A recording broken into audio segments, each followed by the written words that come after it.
Hi, welcome to the Deliberate Leaders podcast with Emerging Talent. I'm your host, Anna Thiele. On this podcast, we connect with professionals in their 20s and 30s to gain insight into their journeys, aspirations, and motivations. I'm excited to introduce to you Lynn April with Fresh April Flowers. Hello, thank you for having me. Yes. Okay, so first question, help me understand your career journey. Oh man, okay, the whole career journey. Let's start from the beginning. I'll try to keep it short. So I went to college and got a degree in biology. And while I was there, my senior year, I met my husband Matt, who was a freshman when I was a senior. So when I graduated from college, I got a job right out of school, working in an immunology lab. But since Matt was still in school, I kind of had to fill my time with a hobby. Because I was like a real person and he had school.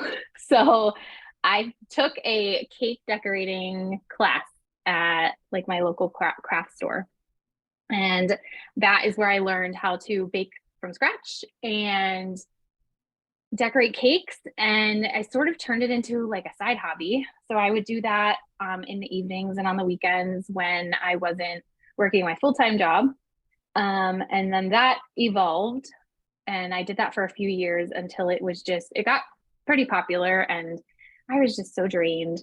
I would come home from work and I would be on my feet and doing that until like 10 o'clock at night. And it just wasn't very fun anymore. So I stopped doing that as my side job and I kind of missed it a little bit. So I started my website, which is freshaprilflowers.com. And I started sharing the recipes that I liked to make. So I wasn't just sticking to cakes and cupcakes anymore. I could branch out, I could do what I wanted to do.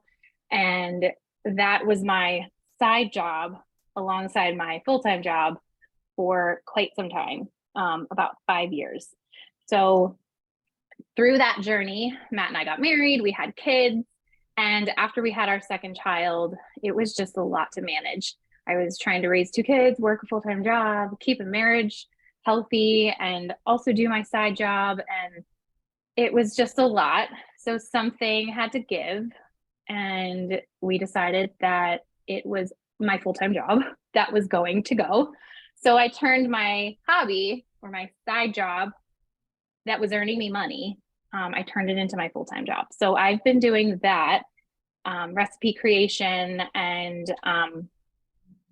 sharing of recipes since October 2019 was when I officially quit and turned that into my full-time job. Okay, and you had some you had some momentum, but I feel like lately you've been like, I'm growing this thing. How has that been different from like, okay, this is a hobby to now this is your job? Yeah, that's a good question. So when you're your own boss, you're it. Like there's no one who's writing me a paycheck anymore. I'm in charge of what I make, and that's incredibly motivating. So yeah, that you just really have no other choice.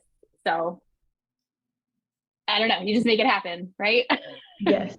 Yeah, there is, so from an employee's perspective, like commissions are great because, or like being a waitress, um, you get to determine that, and you do have the little push of still having the paycheck, but if you want to grow more, it's up to you. And yeah, it's a different kind of motivating than just, oh, I have a passion for this.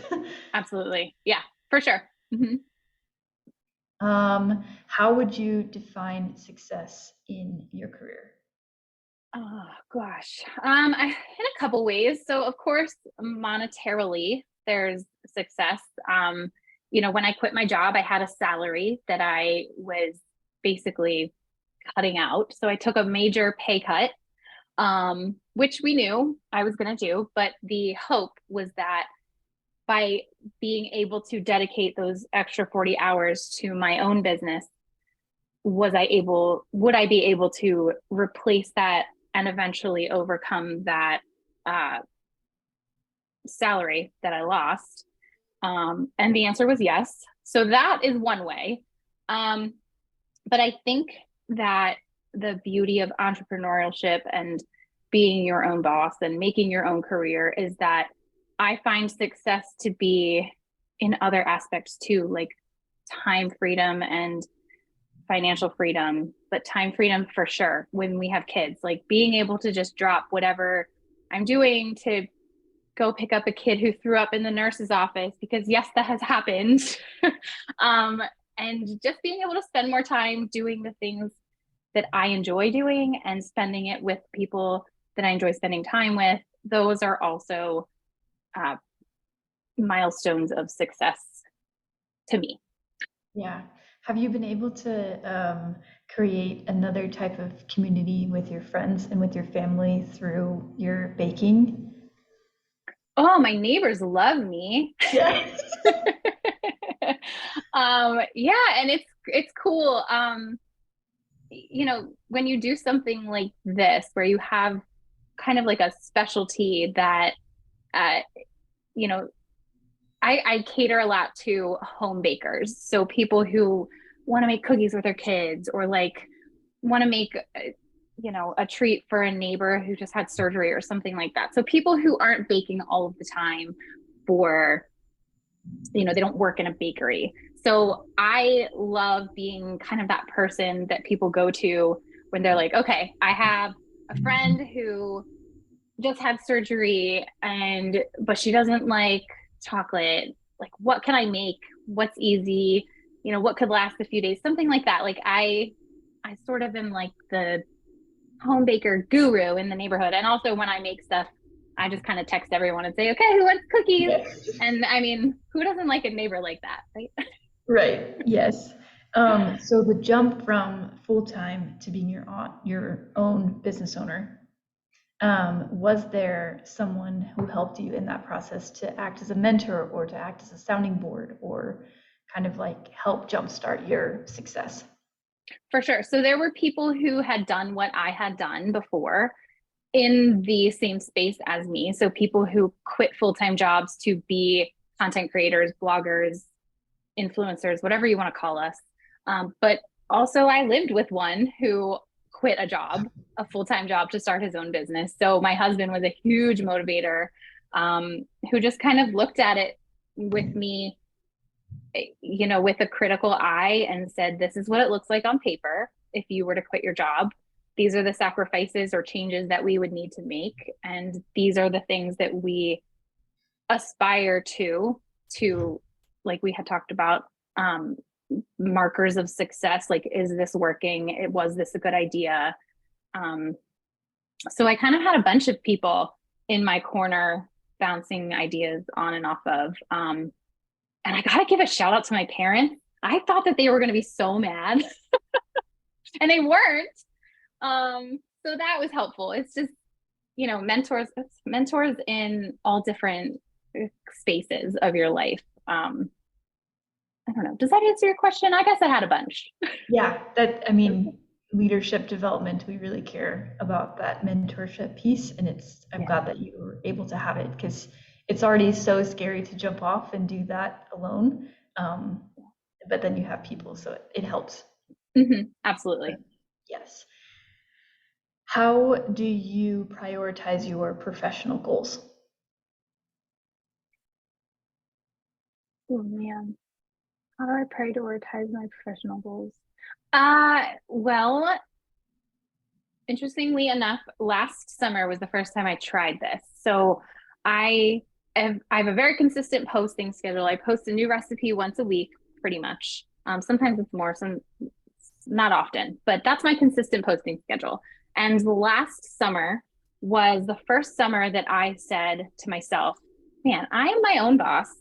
Why am I not taking off the summertime to spend with my kids who are, school age now? That's the only time we get that time with them because they're in school for 9 months of the year all day long. So I wanted to be able to take that time off while still continuing a consistent schedule and sort of volume of content that I wanted to create. So I kind of had to adapt my work life to match that And last summer was a trial to see, like, can I do this? And I will say it was successful. So I have one more recipe to make next week, and then my summer starts. So Are you kind of pre-making them and then pre-scheduling them into something so you can go off and do your own thing and still have them send out? absolutely. So I will still do, I call it, I'm taking the summer off from content creation. So when I have my work schedule is very, not strict, but not regimented either. I do the same things every day. So Monday is kind of a day off. Tuesday I do my grocery shopping and like get all my recipes in order.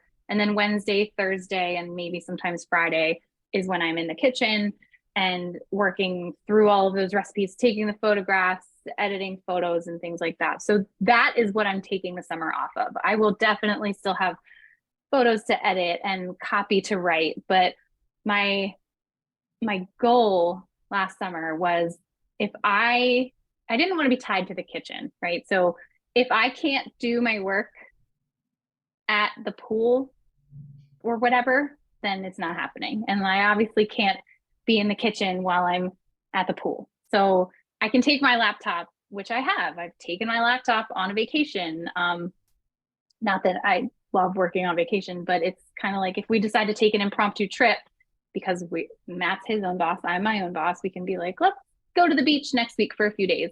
I don't have to completely rearrange my work schedule because I can just bring it with me. So I've adapted my work schedule to be cohesive with, again, those markers of success, because why would I want to be my own boss if I'm like still tied to all these things that I have to do on a certain schedule? Yeah. When I first realized that I could make content in advance and then just pre-schedule it out, it was revolutionary. I was like, oh Right? my gosh. Yeah. And like you look back on it and you're like, why didn't I think of that? Why? I will tell you, here's a secret to anyone who's listening. Content creators, we are not always making all of those things right on the spot. I will tell you, what did I make last week? I was doing pumpkin recipes last week. Like it or this week, just a couple days ago, I made pumpkin cupcakes, and it's like, 85 degrees here, and I'm like smell every, I have my like pumpkin decor out, but we make it happen. Behind the scenes is crazy. Yes. Oh, so fun. Do you know a lot about your personality? Like we use disc profiling here. I do. I'm a high I. Oh. So how was it? So I'm also high I, Okay. and then next is D, and then it's like SC. But I hate default calendars. I really need to get better at them, but just sitting down to do that hurts me. And you, right off the bat, was like, I have a detailed schedule that I follow by, and this is what happens. Was that hard for you as an I?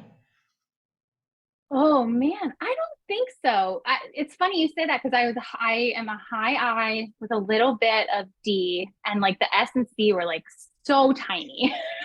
It's like basically like a big I with a little D. And honestly, I want to take that disc test, the disc profile test again, because I think that I've changed since I took it because I've become a parent. So I think that I've got like the S and C. I think that they've come into play a little bit more. Um, but I don't think that I don't think it really. My brain works that way. I really like having, I don't have it here. I'm a paper and pen kind of girl, and I like my schedule, but I do have I just call them little flags. They're kind of like the like rectangle little post-it that I pop around in my calendar. So yeah, it's sort of regimented, but with flexibility because I can move my little flaggies. Yes, Does that make sense? it does. I could see the I liking to be the content creator, the influencer, the taking pretty photos and then people commenting on them.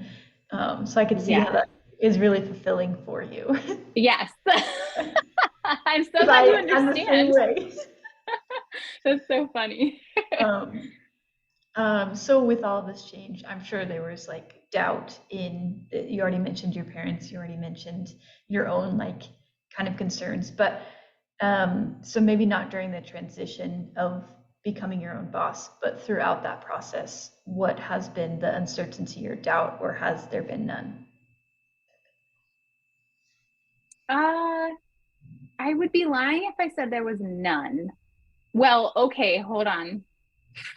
I've kind of there's there's this weird thing about March 2020 when the world went crazy, and there's kind of like a black hole in my brain when that happened. But that was the only time over these last, how long has it been? 3.5 years that I kind of questioned, like, oh my God, what did we do? I quit my job. I would have been an essential employee. I would have still been going to work. Like, I I I make my money by advertisers putting money into budgets. So when the world shut down, advertising budgets went completely to crap. And also our other business is a gym, a privately owned gym. So it was just like the perfect storm of the things that were just going away. And it was horrifying. However, I can't but tell you how many times I said to Matt, I'm so sorry I quit my job. I'm so sorry I quit my job. But he, being the amazing human he is, an amazing spouse, was like, there is no way that if you were still going to work every day, that I could be spending all of this time trying to figure out how we're going to keep this going, how, turning everything in person into online. He's like, you could have never known that this was going to happen. And so we just kind of forged through, and that was a terrible year. But here we are, we made it. And I think that 2020 or COVID or whatever you want to call it, whatever happened that year, I think has really made it so that I feel like I can do anything. Yeah. Yeah. So I would say, I don't know, imposter complex pops up a lot, especially in this space. But I've got a lot of good coping mechanisms, and I go to regular therapy. So I don't know. I feel like I'm okay, and it doesn't happen too much. Yes. Good. Um, what you said therapy and then other coping strategies. Tell me more. Okay, so I you blinders. You have to have blinders. You really do. And I think that I'm very good at that. Matt's very good at it too.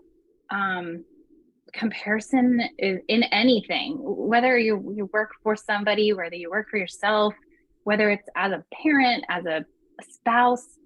I mean, you got to put the blinders on and just be. You just got to be in yourself. Um, so I don't know, that helps me a lot. But seriously, therapy. Therapy is wonderful. Yes. Okay. Thank you for sharing. Uh-huh.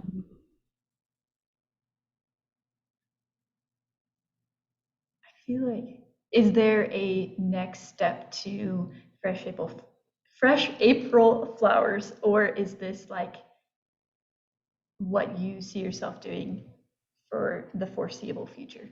Oh man, I love that question. I don't know. I have no idea. And that might sound like really scary to some people, but it's actually really exciting for me. I don't know, the space that I'm in is always changing, and I don't know how much other people and other jobs and other careers are talking about AI and all this stuff, but it has it is like the topic of conversation in all of my blogger groups all the time, every single day. And some people are freaking out. And I get that. Change is really hard and it's really scary, especially when your income or your livelihood depends on the internet. Um, but I find the uncertainty sort of motivating and exciting. Like, 20 years ago, no one would have ever been like, yeah, I'm a recipe content creator. They would have been like, what? I don't know what that means. So I know that whatever I'm going to be doing in 5 years or 10 years, it doesn't exist yet. I don't know what it looks like. Um, I don't know. That's pretty exciting. But I can see how other people would think it's scary. I always call myself a realist, an optimistic realist. So I'm not like putting my head in burying my head in the sand, but I'm just kind of like, I don't know. I try to see the good as much as I can, until I'm proved otherwise. Yes. Oh, good. Okay, so now we're gonna move into like a rapid fire. So Oh um, gosh. Okay. a Okay. quicker like answer, less details, but maybe there will be some details. I don't know. Okay. But Okay. Cool. what's your go-to source of inspiration when you need to refocus and motivate yourself as a leader? I don't know that I've ever really lost the motivation to do that. That sounds weird. Wait, say that I again. I don't know that I've ever lost motivation in being a leader. What do you go to keep it going? Is it Matt? Is it the baking? Is it your parents? I don't, you know what? I'm not exactly sure. I It's think all I just, inside. yeah, I think the creative aspect of my job allows me to just always be doing something different. So I just kind of, the creativity is kind of always there.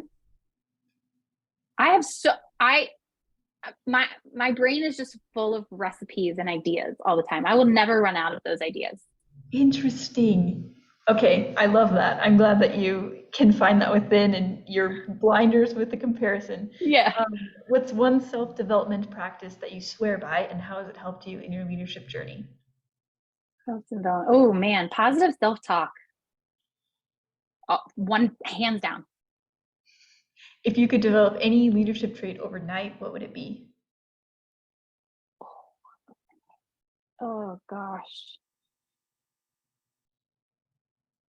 Any leadership trait overnight?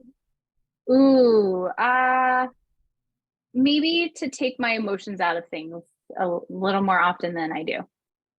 And then what's one book or resource that has had a profound impact on your leadership style? Hmm. A book called Who Not How. Would you Is it like me to talk about it? I would love to talk about it. Yes, yeah. Okay. Okay.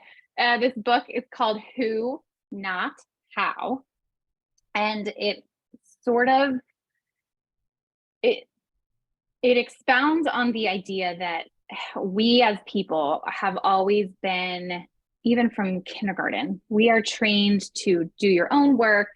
um, you know, you are in charge of your own success. Don't don't cheat off of tests. Not that I'm saying that you should cheat on tests, but like, it is you are the one. The assessment is you.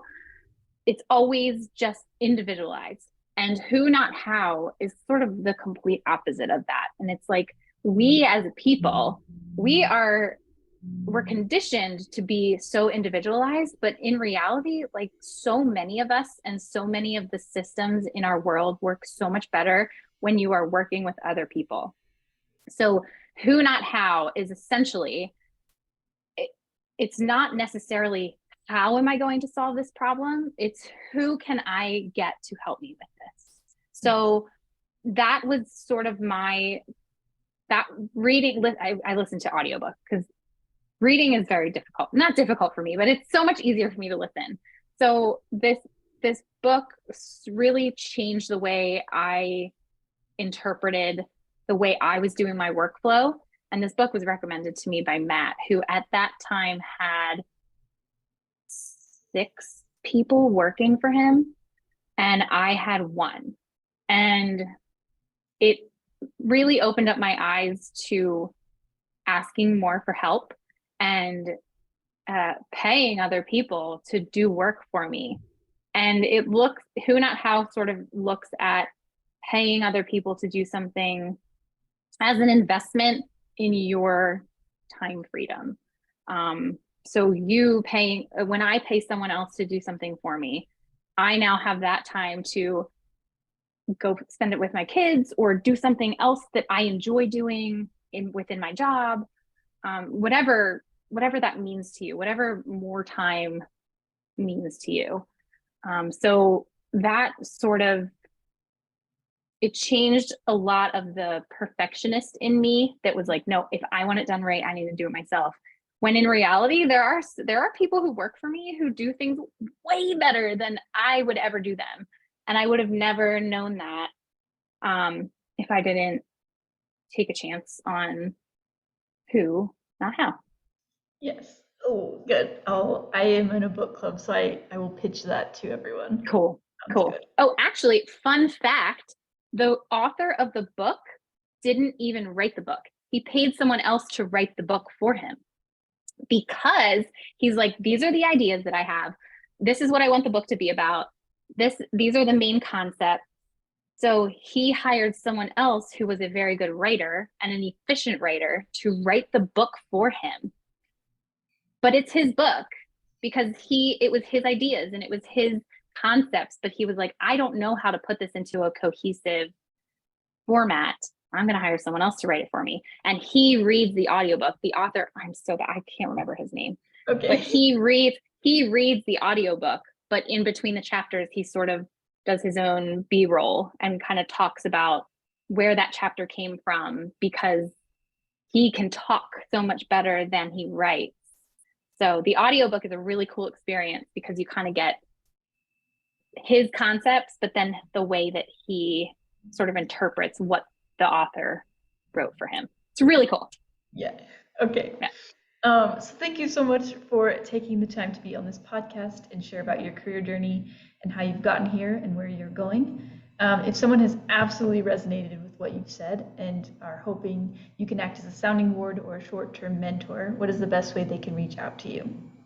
So you can find me on, I love Instagram. I love connecting with people on Instagram.